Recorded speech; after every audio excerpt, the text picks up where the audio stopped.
I'm your host, Jeremy Lockerbie, once again, joined by my brother Clint in this episode of 2021 Recruiting Reset. How you doing, brother? Pretty good, man. It's nice to start putting some of this content out again, taping some of these shows. Hopefully we can get about 3 to 5 videos out per week, depending on what's going on the 40 acres.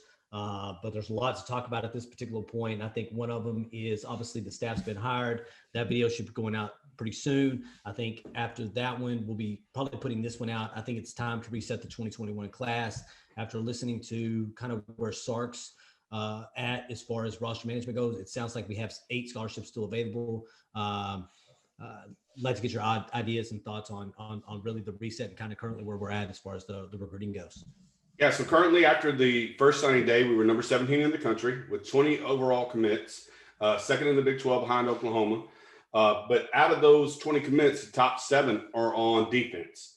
And if you look at the current recruiting websites, we're still currently recruiting on the defensive side of the ball. Your thoughts about that? Yeah, I think he may feel comfortable at where he's currently out on the opposite side of the ball as far as skill players go, as far as offensive line goes, or he may have an idea of if there's people in the transfer portal, or if he thinks by the end of the spring, because you got to think about it.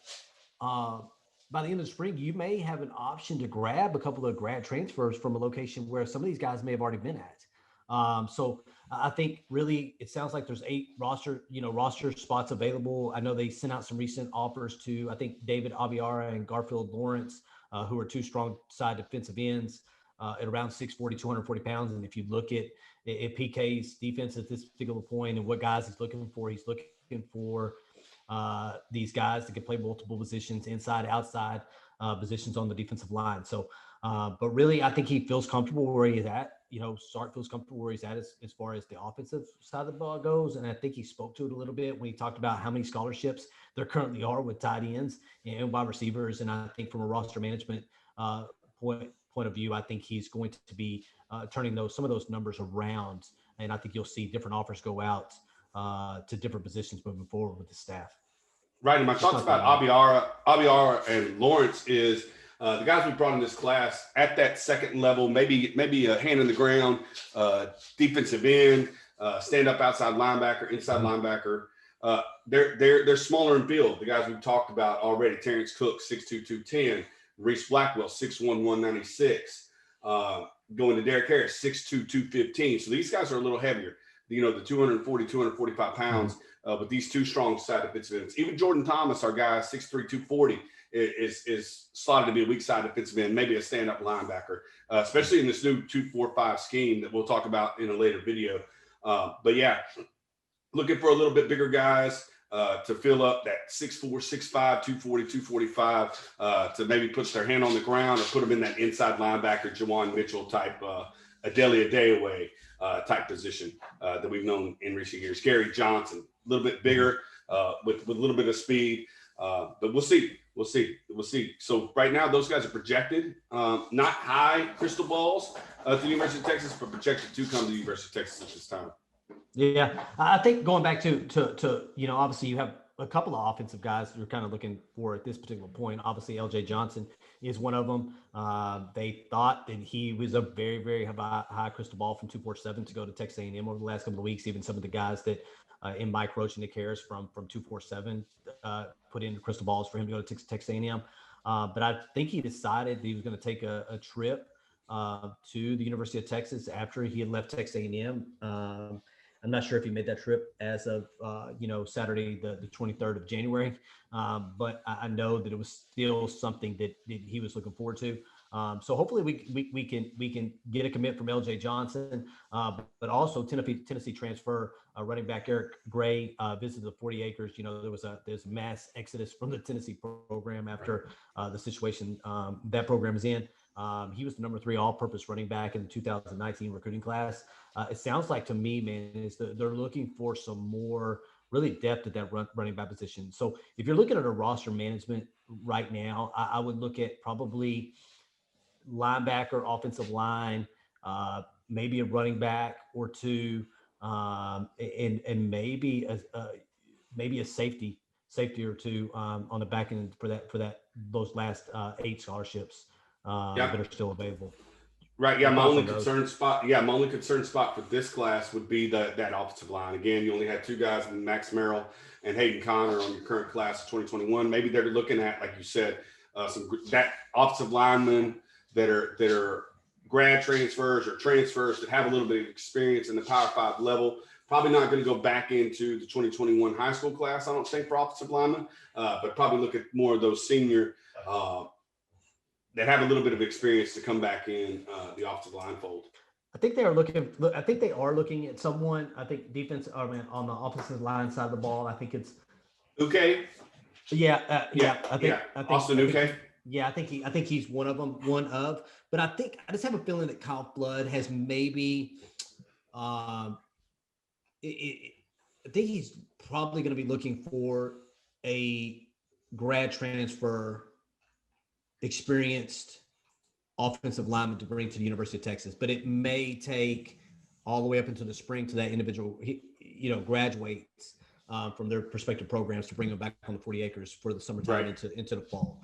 But I see Kyle Flood doing that at this particular point, because it's, even if you've got offensive linemen out of high school for a 2021, what impact are they going to make today? What impact are they going to make today? And I think that he's probably going to feel comfortable enough in the 2022 class with the Kelvin Banks and the Cam Dewberrys and the Campbells and all those guys in that 2022 class, that he can say, okay, let me bring a grad transfer in here that may have multiple years of eligibility still left, and let's build up that 2022 class to make up where we left off, where we didn't do so well in that 2021 class. But it got, again, they're going back and having to reoffer guys right now too. So it's a lot of work, not just in that 2021 class, but really in that 2022 class, and in building these relationships where they may not have relationships with some of these guys in Texas, being from the Alabamas, from the West Coast and all these other things. So having to go back and reoffer of these guys is taking probably some of their time as well.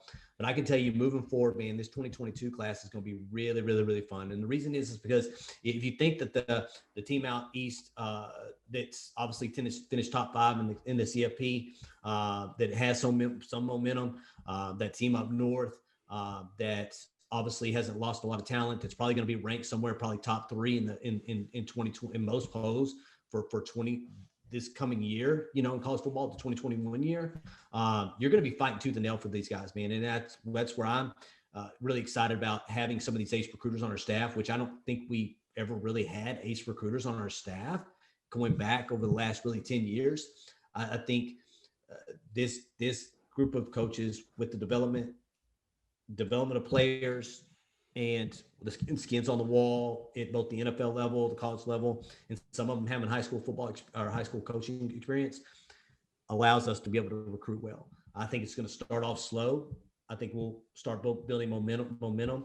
I just trying to figure out where this dead period is going to end, and it sounds like they may extend the dead period all the way until the summertime. So it's going to be a picking up the phone, Skyping, personalities.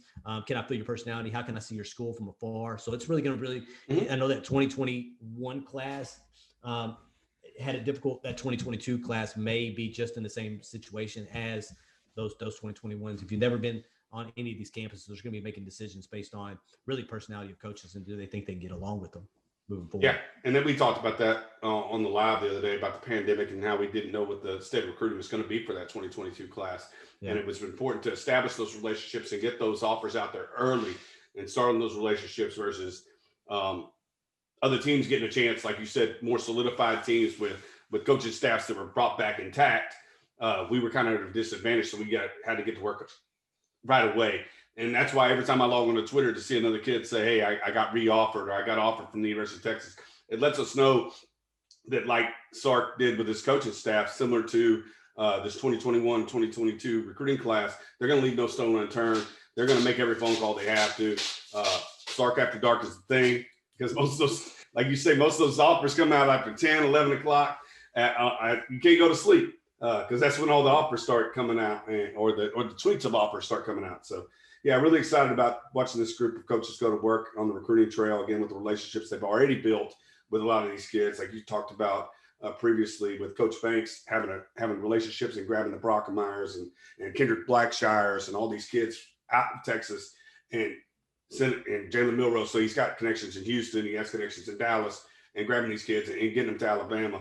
I think they'll have the same kind of effect here with Sark and him and Coach Flood and Bo Davis and the guys that know. So yeah. Hey, keep your head on the swivel. That's all I can say is keep your head on the swivel. Get excited. Hopefully we'll start some recruiting momentum here fairly soon. Just be on the lookout for it, man. Keep your head on the swivel. Hey, if you like this content, hit that like button. If you have not hit the subscribe button, please hit that subscribe button. We appreciate you listening to us always. You can find us on Twitter at TX Football Talk, on Facebook at Texas Football Talk, and on Instagram at Texas Football Talk. We appreciate you listening as always. Y'all have a wonderful Longhorn day. Hook 'em. Hook 'em.